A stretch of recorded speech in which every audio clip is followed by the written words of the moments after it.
Hello my beautiful soul family, नमस्ते मेरे प्यारे दोस्तों। कैसे हो आप सभी? आई होप आप सब सही होंगे और आपकी लाइफ में सब बढ़िया चल रहा होगा। और यही मेरी ऊपर वाले से आप सभी के लिए प्रेयर है कि आप हमेशा खुश रहें, स्वस्थ रहें और जो कुछ भी आपको लाइफ में चाहिए वो ईश्वर आपको ज़रूर दें। तो चलिए स्टार्ट करते हैं आज का वीडियो। आज हम देखेंगे कि वृश्चिक राशि यानी कि स्कॉर्पियो ज़ोडिएक के लिए कैसा रहेगा 11 से लेकर 20 सितंबर 2025 तक का टाइम। इस दौरान आपको क्या गाइडेंस फॉलो करनी चाहिए, क्या चीज़ें माइंड में रखनी है, ओके और क्या चीज़ें आपके साथ हो सकती हैं। ठीक है, अगर आपको अपनी पर्सनल पेड रीडिंग करानी हो तो आप मुझे कांटेक्ट कर सकते हो मेरे व्हाट्सएप नंबर पर। नंबर आपको डिस्क्रिप्शन बॉक्स में मिल जाएगा। आपको जन्म पत्री की रिकॉर्डिंग मतलब जन्म पत्री दिखानी है या आपको टैरो प्रेडिक्शन कॉल पे डिस्कस करना है, जो भी प्रॉब्लम है आपकी, या गाइडेंस चाहिए किसी मैटर में और आपको रिकॉर्डेड प्रेडिक्शन चाहिए तो आप जो है बात कर सकते हो। आपको बता दिए जाएंगे, आप अपने हिसाब से जो भी सर्विस हो सिलेक्ट कर सकते हैं। ठीक है, तो चलिए स्टार्ट करते हैं और देखते हैं कि कैसा रहेगा ये टाइम आपके लिए। प्लीज़ बताइए my dear archangels, my dear archangels please tell me कैसा रहेगा वृश्चिक राशि वालों के लिए 11 से लेकर 20 सितंबर 2025। 11 से लेकर 20 सितंबर 2025 वृश्चिक राशि के लिए कैसा रहेगा। यहाँ पर है आपके लिए king of cups, queen of cups, queen of wands, 6 of cups,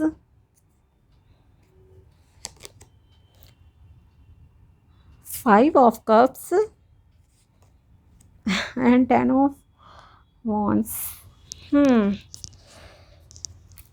3 cups की एनर्जी, 2 वॉन्ड्स की एनर्जी। ओके,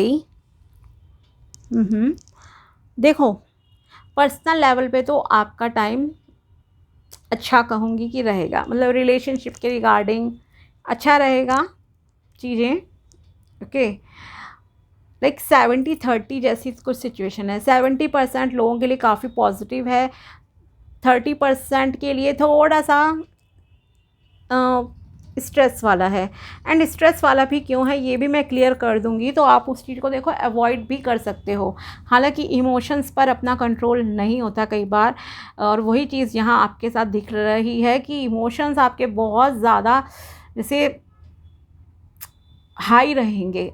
ठीक है, बहुत ज़्यादा, मतलब एक होता है आप प्रैक्टिकल लाइफ की तरफ किस तरीके से कितना सोच रहे हो चीज़ें, और दूसरा है इमोशनल आप कितने हो रहे हो। तो आप इमोशनल ज़्यादा हो, प्रैक्टिकल थोड़े से कम रहोगे, ये चीज़ दिख रही है। ओके, सेकेंड थिंग इज़ जो मैं आपको इम्पॉर्टेंट चीज़, देखो मैं बता रही हूँ, 2 चीज़ें कहूँगी यहाँ पे एडवाइस का, प्लीज़ ध्यान रखना।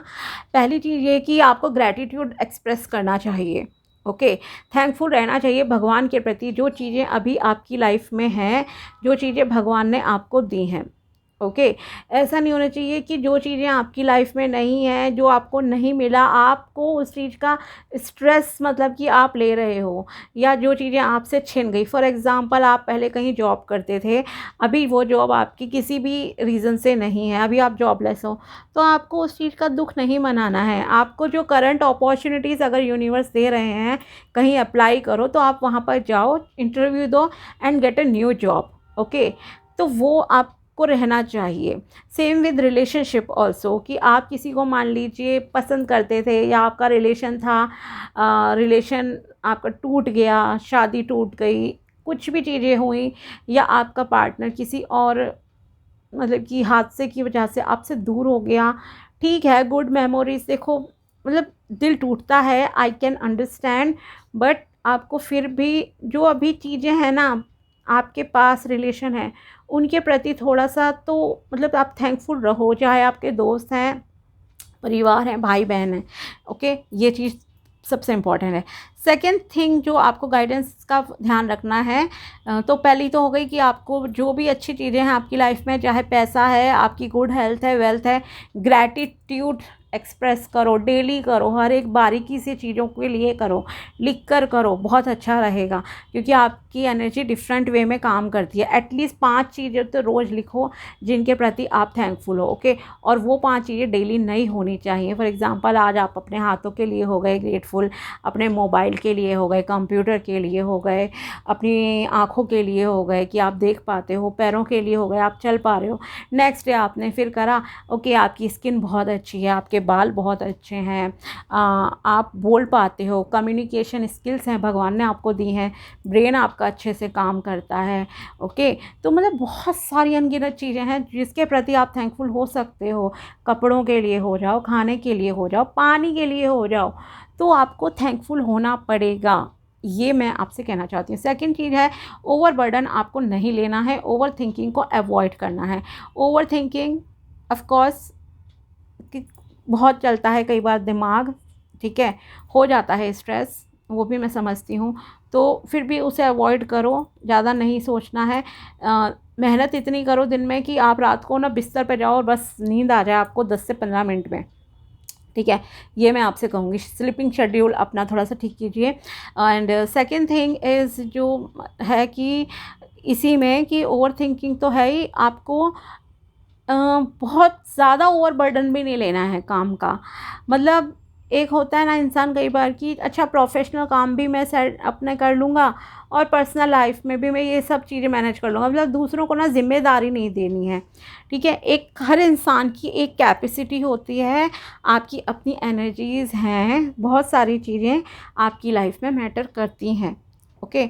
तो एक लिमिट में, मतलब हर चीज़ सही है, एक्सेस पे नहीं होना चाहिए। एक्सेस पे आप गिवर बनोगे ना, कुछ हासिल नहीं होगा, ओके, ये ध्यान रखो। तो यहाँ आपके लिए यही है एडवाइस कि बहुत ओवर बर्डन काम का नहीं लेना है कि आप 24 में से 20 घंटे खुद ही सारी चीज़ें हैंडल कर रहे हो, 4 घंटे सो रहे हो, नहीं। अपनी बॉडी को 7 से 8 घंटे का जो रेस्ट टाइम है वो ज़रूर दीजिए, ये भी मैं आपसे ज़रूर कहूँगी, ओके। और डे टाइम में अच्छी मेहनत करो ताकि आपको रात को ओवर थिंकिंग ना करनी पड़े, रात को आप आराम से सो जाओ, ओके। एंड अपने ज़रा रूट चक्रा पे काम कीजिए। आप नंगे पैर घूमिए घर में, नंगे पैर घास पे घूमो, घास पे नहीं घूम सकते हो टेरेस पे घूमो, घर में घूमो, आपके लिए अच्छा रहेगा। बीज मंत्र है रूट चक्रा का लम, उससे बोलो, चैंटिंग करो, 5 मिनट बैठ के, काउंटिंग मत करो, कंटिन्यूसली लम लम बोलते रहो, ओके, आपके लिए अच्छा रहेगा। ये भी मैं आपसे कहना चाहती हूँ। साथ ही आप ना गिव अप करने के मूड में हो अगर, तो आप गिव अप मत करो। ख़ास करके मैं करियर में आपको कहना चाहूँगी, क्योंकि एक कंप्लीशन वाली एनर्जी है, बहुत जल्दी आपको सफलता मिल जाएगी, आप सफलता के बहुत नज़दीक हो। मतलब ये समझो इतने कॉर्नर पे हो, लेकिन आपको अभी लग सकता है I should give up, okay, मैं गिव अप कर दूँ। नहीं, नहीं करना गिव अप। ये आपके लिए ध्यान देने वाली बात है, क्योंकि अगर आपने पीछे बहुत मेहनत की है ना, अपने करियर के लिए बहुत मेहनत की है, तो अब आपको आपकी मतलब कि एफ़र्ट्स का रिज़ल्ट मिल जाएगा, ओके। एंड कुछ लोग जैसे इमोशन फैमिली का मैंने कहा कि बहुत अच्छा टाइम रहेगा। आप में से कुछ लोगों को देखो अपने कुछ गिफ्ट वगैरह रिसीव हो सकते हैं, कोई आपसे मिलने आ सकते हैं, आपके रिलेटिव फ्रेंड घर पे। सेलिब्रेशन का टाइम भी है, कुछ शायद आप सेलिब्रेट करो, ये भी यहाँ दिखाई दे रहा है। और आप में से कुछ लोग शायद नया घर सर्च करो, तो आपको डिज़ायर्ड प्रॉपर्टी इस टाइम में मिल सकती है, एक ये भी यहाँ चीज़ दिखाई दे रही है। स्ट्रेस नहीं लेना है, टेंशन मत लेना। एंड आप में से कुछ लोग कुछ फीलिंग्स को अपने हाइड कर रहे हो, किसी से एक्सप्रेस करना चाहते हो, बोलना चाहते हो, बट आप बोल नहीं पा रहे हो। सो प्लीज़ एक्सप्रेसिव बनो, एक्सप्रेस करो अपनी फीलिंग्स को, पर हाँ प्यार से करना है, ध्यान से करना है कि सामने वाले को बुरा भी ना लगे, ओके। ऐसा लग रहा है जैसे आप में से कुछ लोगों का यहाँ पर कुछ लाइक वाला चीज़ है किसी किसी का, कि आप किसी को पसंद करते हो, पर आपको डर लग रहा है कि कहीं पास्ट के जो चीज़ें मेरे साथ हुई वो दोबारा ना हो जाए। इस चीज़ का भी आपको कहीं ना कहीं टेंशन, स्ट्रेस है इस अभी फ़िलहाल आपकी लाइफ में। जैसे मान लो किसी ने चीट करा, तो आपको लग रहा है कि कहीं यहाँ पर भी ना डेस्टिनी मेरा साथ ना दे, ये भी मुझे चीट ना कर दे। इस तरह की आपके मन में रहेगी, डाउट्स हैं यहाँ पर, इसलिए आप खुलकर ना अपनी चीज़ें बता नहीं पा रहे हो। कुछ लोग देखो करियर में भी कई बार क्या करते हैं, मन मार लेते हैं, अब बता नहीं पाते हैं अपने पेरेंट्स को ही कि हमें ये करियर पसंद है या नहीं है। इसी तरह से बच्चों का होता है कई बार कि मतलब अपने घर वालों को नहीं बताएंगे कि ये हम किसी को पसंद करते हैं, और मन मार कर किसी और से शादी कर ली, और फिर उससे भी नहीं बन रही है आपकी, ऊपर से आपने जिसको धोखा दिया वो चीज़ भी हो गई। तो यहाँ पर एक कहूँगी कि आपके लिए, हर किसी के लिए, ठीक है, कि ये क्लियर कम्युनिकेशन करना बहुत इम्पॉर्टेंट चीज़ होती है। सामने अपनी बात ज़रूर रखो, जो भी आपकी इच्छा है जिस चीज़ के लिए। फैमिली के सामने अगर क्रश है तो एटलीस्ट उसे हिंट दो, बता दो। ओके, रिजेक्ट करना, एक्सेप्ट करना, वो उसके हाथ में। हर किसी की अपनी लाइफ है, अपना पॉइंट ऑफ व्यू है चीज़ों को लेकर, लेकिन थोड़े से तो एक्सप्रेसिव बनो, ठीक है। एंड इम्पॉर्टेंट चीज़ है यहाँ आपके लिए, आपकी फैमिली में कोई गुड न्यूज़ मिलने के चांसेस है। गुड न्यूज़ मतलब शायद आपको किसी की शादी की खबर मिल जाए इस दौरान, ये है पॉसिबिलिटी। सेलिब्रेशन की बात मैंने जैसे कही, या आपके घर में एक छोटा सदस्य, न्यू बॉर्न बेबी आ सकता है आपको, मतलब किसी के थ्रू, या अगर आप मैरिड हो तो आपको अपने ही लिए ये खबर मिल जाए कि यस, आप अगर फीमेल रीडिंग देख रही हैं तो कि आप कंसीव कर लिया है आपने। ओके, इस तरह का न्यूज़ मिल सकती है आपको। या फिर आपके घर में नियर डियर वंस की तरफ से आपको मिल सकती है कि उन आपकी बहन के बेबी होने वाला है, भाई के होने वाला है, भाभी हो सकते हैं, कुछ भी, मतलब कि इस तरह का है कि खुशखबरी आ रही है आपकी लाइफ में।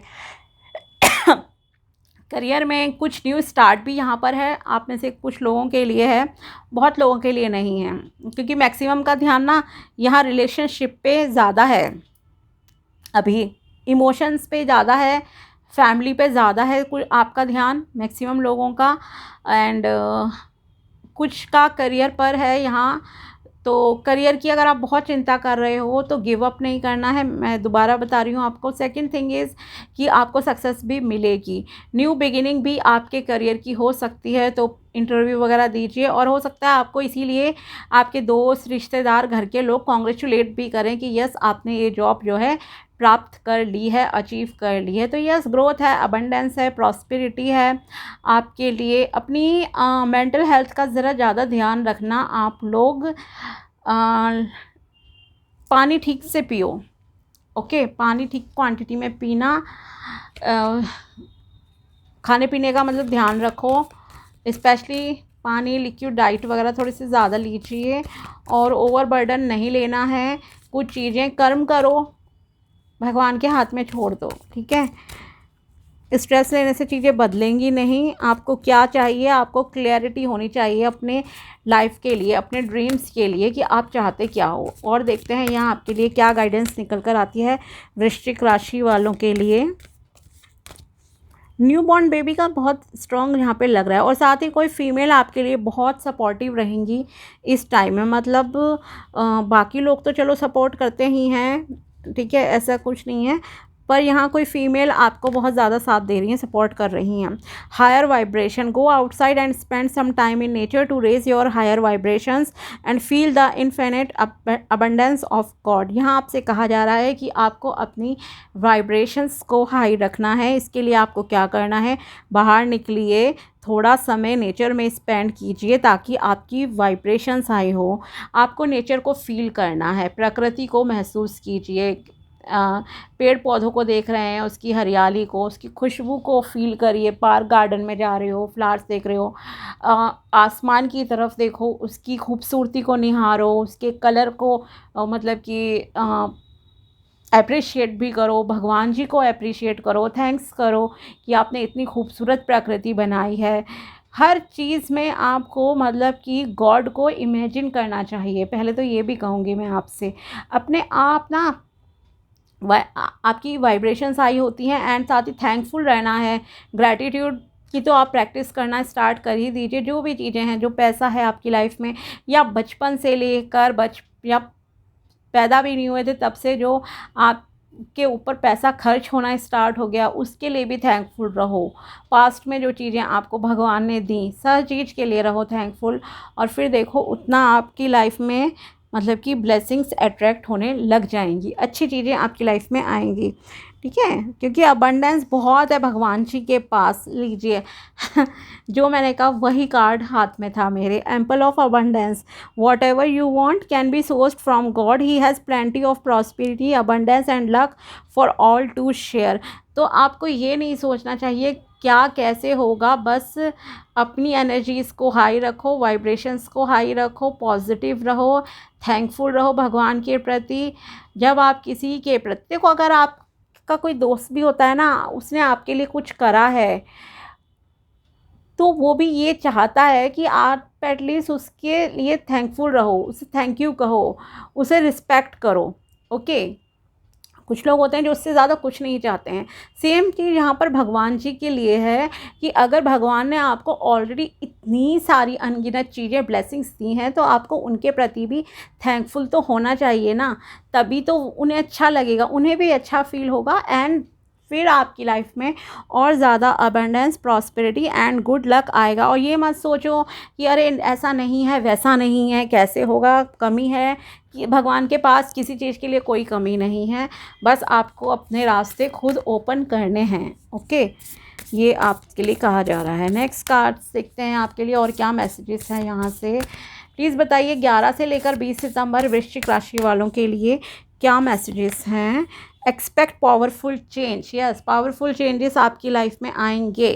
ओके, उम्मीद रख सकते हो, अपने हार्ड वर्क पे यकीन रखो, होल्ड योर विजन, जो भी आपका उद्देश्य है उस पर फोकस रहो, गिव अप नहीं करना है, जैसे कि मैंने आपसे कहा ही। नेक्स्ट है what do you need to release negativity. Okay, सोचो कि आपको क्या चीज़ें रिलीज़ करने की ज़रूरत है। एक तो नेगेटिविटी को रिलीज़ करो अपने दिमाग से, स्ट्रेस नहीं लेना है, ओवर थिंकिंग नहीं करनी है, साथ ही आपको लिटिल बिट एक्सप्रेसिव भी होना पड़ेगा। ओके, ये मत सोचो, देखो हमें क्या लगता है सामने वाले को, जैसे लाइक सपना आ रहा है कि मैं उसके बारे में क्या सोच रही हूँ या सोच रहा हूँ, ऐसा नहीं होता। ओके, आपको खुद बताना पड़ेगा। अगर आपके सर में दर्द है देन आपको बताना पड़ेगा अपनी फैमिली को, अदरवाइज़ ऐसे ही लेटे रहोगे तो 4 बातें सुनने को ही मिलेंगी। इसलिए उन्हें बताओ कि यस आपके सर में दर्द है इसलिए आप सो रहे हो। ठीक है, तो इसी तरह से अगर आप किसी को प्यार करते हो, पसंद करते हो, देन एक्सप्रेसिव होना पड़ेगा। या आप अपने डिज़ायर्ड के करियर, आपका कुछ और है जाने का मन, लेकिन घर वालों के फोर्स में आके आप किसी और कोर्स में एडमिशन ले रहे हो, तो वो चीज़ भी सही नहीं है, क्योंकि आप ना उधर ध्यान दोगे ना फिर उधर। तो ये एक्सप्रेशन वाली चीज़ का ध्यान रखो। Conclusions are within reach, कुछ चीज़ों के कंक्लूजन्स आपको इस दौरान ज़रूर मिल जाएंगे, मतलब अपने रिजल्ट्स आपको जो है मिल जाएंगे, जो भी मेहनत कर रहे हो। तो ये थी आपके लिए टैरो प्रेडिक्शन एंड गाइडेंस 11 से लेकर 20 सितंबर 2025। अगर वीडियो पसंद आया हो तो लाइक ज़रूर करना। मिलते हैं आपसे अगले वीडियो में, तब तक के लिए बाय, टेक केयर, अपना ध्यान रखना। Thanks for watching my video, thank you so much.